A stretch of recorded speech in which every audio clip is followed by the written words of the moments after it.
بسم الله والصلاة والسلام على رسول الله.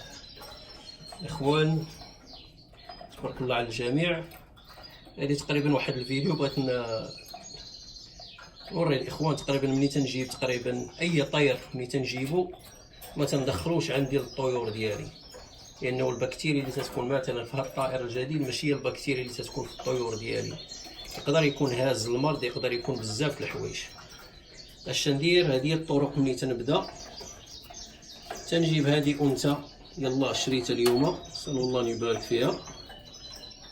في التحت ديالها تندير تقريبا الرمل.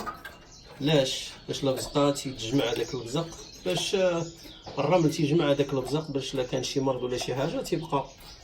هادشي اللي كاين. تنعطيها الرمل هنايا مع التراب مع سميتو، يعني عندي هاد الميكس هذا تنديرو انا تنصوبو لراسي. دابا ندير شي فيديو عليه ان شاء الله في المستقبل. دابا نجبدوها. بسم الله. هذه تقريبا باغي نفرخها ان شاء الله، ندير الهاجين ديال هاد السنه. يعني عندي الايفوماك هذا ديال الفاش. لابد ملي تجيب شي طائر لابد خصك دير ليه الايفوماك. ها هو دايرو انا تقريبا في هاد القطاره هذه باش يجيني ساهل. تنجبدو بالسيرنج وتنديرو هنايا.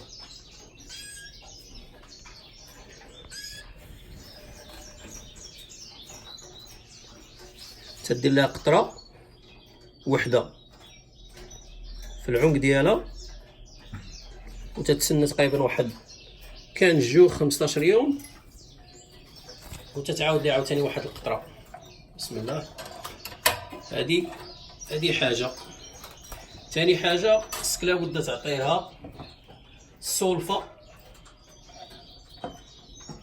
ولا تنخلط السولفه مع الرونيفيت. هذه ديال التنفس،